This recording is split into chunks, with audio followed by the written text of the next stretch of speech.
यमुना पार एक गांव था। वहां बाबूलाल नाम का एक गांव वाला रहता था। फिर एक दिन उसकी शादी सुनीता से होती है। बाबूलाल बहुत खुश था क्योंकि उसे दहेज में मोटरसाइकिल मिलती है। वाह वाह, मेरी तो लॉटरी लग गई। फिर सुनीता उसे खिड़की पर खड़ी देख रही होती है। अजी, रात के 12 बज गए हैं, अब अंदर भी आ जाइए। मोटरसाइकिल को ही चमकाते रहेंगे या मेरी तरफ भी ध्यान देंगे? आज हमारी शादी की पहली रात है जी, अंदर आइए ना, मैं कब से आपका इंतजार कर रही हूँ।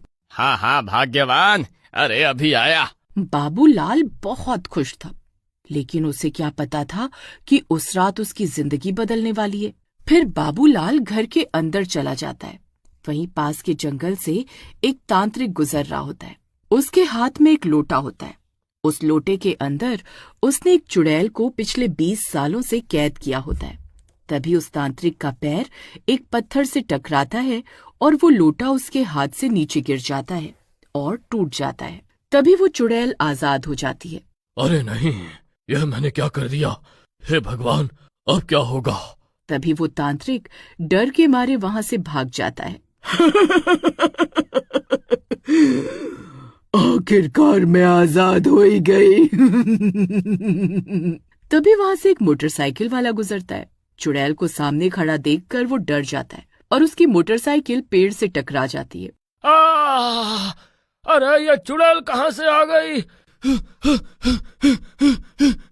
उस चुड़ैल को देखकर वो गांव वाला अपनी मोटरसाइकिल वहीं छोड़कर भाग जाता है। अरे रुक, भागता कहाँ है? अपनी प्यास बुझाऊंगी, रुक डरपोक। फिर वो गांव वाला भागता हुआ जंगल की ओर चला जाता है। अरे ये भी गया, मुझे बहुत प्यास लगी है, अब मैं अपनी प्यास कैसे बुझाऊं? तभी चुड़ैल को मोटरसाइकिल से गिरे हुए पेट्रोल की खुशबू आकर्षित करने लगती है। अरे वाह, कितनी प्यारी खुशबू है, ये क्या चीज है? फिर चुड़ैल नीचे मुंह करके जमीन पर पड़ा हुआ पेट्रोल चाटने लगती है। इसका स्वाद तो खून से भी अच्छा है। ये क्या चीज है? जो भी है बहुत बढ़िया है।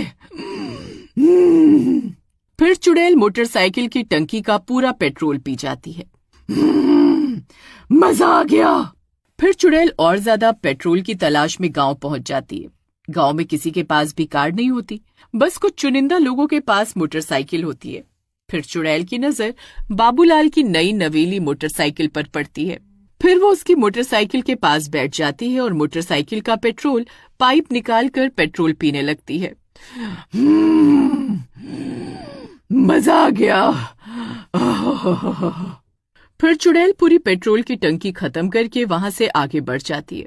वहीं बाबूलाल अपनी पत्नी के साथ कमरे में बैठा होता है। दहेज में मोटरसाइकिल। ओहो, लगता है ससुर जी ने सिर्फ 10 रुपए का ही पेट्रोल डलवा कर दिया था, तभी 10 कदम भी नहीं चली।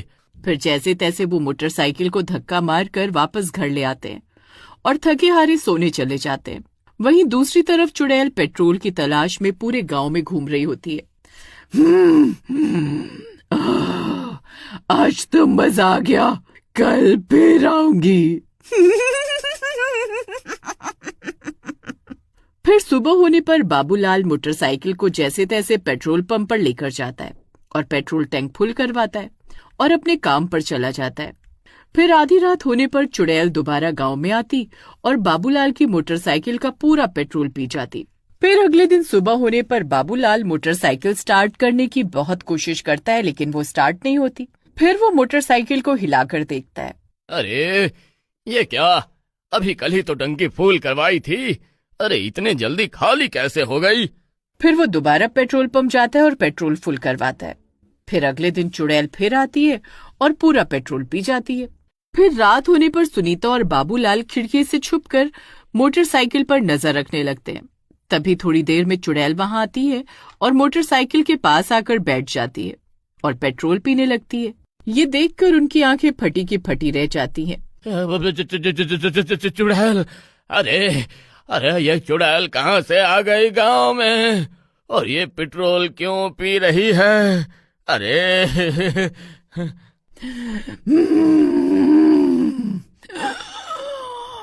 मजा आ गया। फिर चुड़ैल पूरी टंकी खाली करके वहां से चली जाती है। फिर उसके जाने के बाद बाबूलाल भागकर वहां जाता है अरे चुड़ैल, तेरा नाश मिटे। अरे मेरा पूरा पेट्रोल पी गई। अरे इतनी मुश्किल से तो मेरे ससुर ने मुझे मोटरसाइकिल दिलवाई है, उस पर भी तेरी काली नजर पड़ गई। फिर पूरे गांव में चुड़ैल की खबर मिल जाती है। सब मोटरसाइकिल वाले चुड़ैल से परेशान हो जाते हैं। अरे भाई, एक तो पेट्रोल 95 रुपए लीटर हो गया है। सरकार इतना महंगा पेट्रोल बेचकर हम गरीबों का खून पी रही है, और ये चुड़ैल हमारा पेट्रोल पी रही है। अरे भाई, मैं तो कहता हूँ मोटरसाइकिल में पेट्रोल डलवाना बंद कर देते हैं। जब उसे पेट्रोल नहीं मिलेगा तो अपने आप गांव छोड़कर चली जाएगी। हाँ, तुम सही कहते हो भाई। आज के बाद कोई भी मोटरसाइकिल में पेट्रोल नहीं डलवाएगा। फिर रात होने पर चुड़ैल वापस गांव में आती है। सब गांव वाले छुप छुप कर चुड़ैल को देख रहे होते हैं।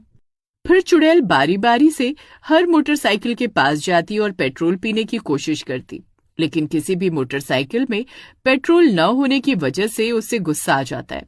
फिर वो गांव वालों का दरवाजा खटखटाने लगती है।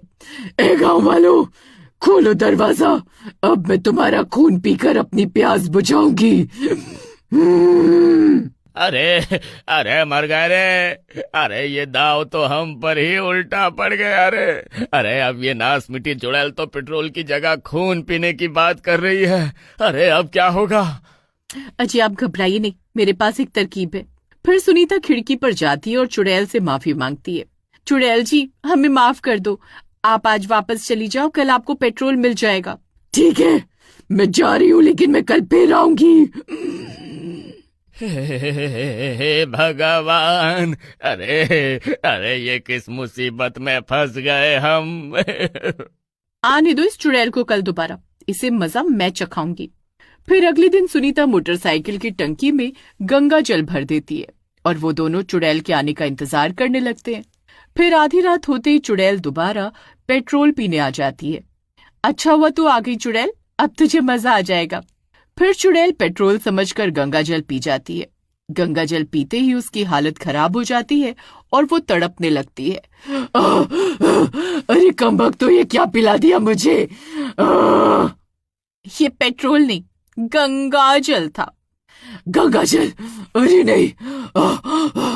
चलो, अब तुम्हारी मुक्ति का समय आ गया है। फिर चुड़ैल जलकर राख हो जाती है और उसे मुक्ति मिल जाती है।